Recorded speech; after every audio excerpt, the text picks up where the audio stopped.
ndi musanyufu nti buli muyimbi amaaso gakanuse kwekati buli kimu amanyi nti tulina okulonda. So abayimbi bonna gye bali mujje mwewandiise mu Uganda Musicians Association osobole okufuna access to voting kuba tosobola lona toli member.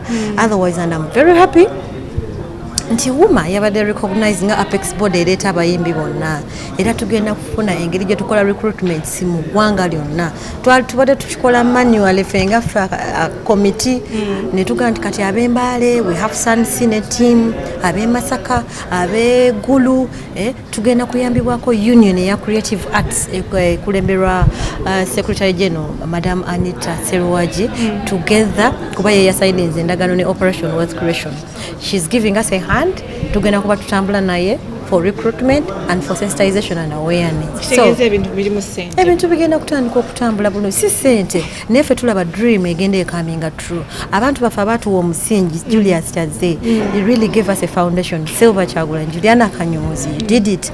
The late radio Mose Isaac Roche, you did it and we won't shame you. Tugenda kikulembera era bwe tutuka mu kulona n'akakiiko akanaddawo akalala nako kwongereze ku kye tugenda. So tugende mu maaso bwekyo we are looking at the thing becoming bigger. Nefi emyaka gye mumaze giri ena kati ebiri nze mbala ebiri Sophie Gobya tugambye kati soko kati yes manyo bagamba nze njigwera ebiri gye nakabeera kati eje emyaka egyo mulagawo kaki emyaka egyo tusobodde okubringa nawe wenyine okuba nti oyogera ku WUMA. It's an achievement. Abayimbi okuba nti boogera ku WUMA, it's an achievement. To establish the office ku National Theatre, to negotiate in the South when we are recognized to negotiating on behalf of the music industry. So recognition is very, very vital. You're beautiful, you're one, but you're not recognized. So it has been one of the best achievements in life.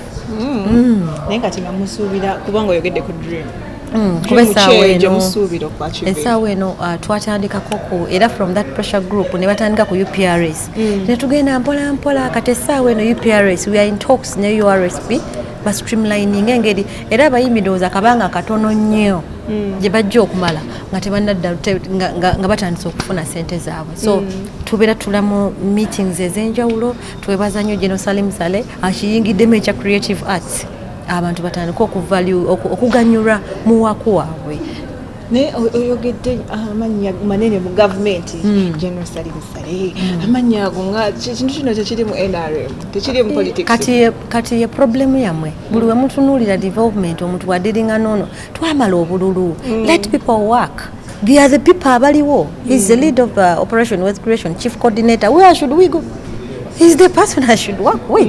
So muje politics mu bintu bino mbegayiride muje politics mu bintu bino bangalia politics lyawedde. We are moving forward. Nefina abayimbi bangi nga Halima na Makula bakwenyumiriza mu nnyo naddala mu WUMA. Lwaki tovaayo kati nze president kubanga entebe eno ndaba njigwanidde entebe eyo giraba ewa president njagalako okufunako ku bantu njagala kufunako ku bantu betukola nabo kati olaba ekifo kya secretary general it's full of donkey work.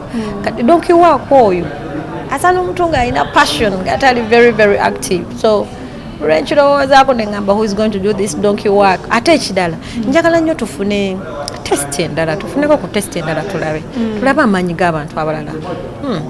Kati gwani gokkiririzaamu Misa Chaze Sophia ze gwani gojeewulira nogamba naye oyo nga tuvudde mu person oyo mukulembeze nedda nze kati comment yange eyo njagiwa nga maze okulaba abajjeeyo empapula nze I will believe and I will do a comment nga maze okulaba people have picked interest nti balangiridde oli mulabye nti gundi naye kati ebyo bikyali mu rumors no nze njagala commenting nga ndabye nti balinga bataano by the way nega gotoyina gwe we feeling ogamba ono nga gwaludde mu nze feeling omuntu ng'olina empisa omaze sometime mu industry omanya abantu you know how to handle people communication oli lobbyist kino ekintu oteekwa okubeera ng'otunula wala ng'onoonya wano association ngisakidde so we need someone who is active.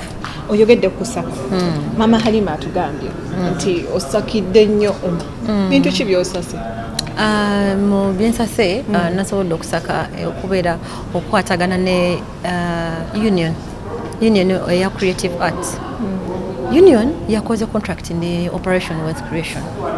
So nze mbeera wali bantu bange wengenda bafunira tooke okitegeera era this week we are having a meeting but for members union atali member tatawana jangu me oyagala okubenefiting come and register. There's only something small right over to registering then otegere programs is a fair what next or benefiting. We want members to benefit from this thing. Ebitongole by'abayimbi bangi lwaki wasalawo n'ogamba nti no kuyingire uma bitongole by'abayimbi ebirala kiriwo ekirala waliwo kino kye bayita PRS sikiwulirangako UPRS yeah. No UPRS it's a collecting society UPRS eriwo okutucollectingira okutukunganyiza sente zaffe like mu mabaala abakuba ennyimba it is a collecting society okitegeera tekitwala nti bayimbi kibakulembera kiki ekyawula eyo ne UMA is an association, a body which brings musicians together for a common voice era CMO yokka eri registered eri UPRS weba kitegeeza omulala asobola okujja but it is only UPRS nga boolaba mu film bwe balina FMU something like that yeah kati for this creative art bayimbi bona abo ba creators UPRS ye collecting society tetwala bayimbi naye tukunganyiza royalties zaffe kati ekyo UMA kiyasooka leeteka ku nninga basobole okubeera nti mutugamba mukunganya sente abayimbi bazifuna. This is another point. Muyimbi bw'obeera eyo okayana ntofuna sente from UPRS are you registered with it?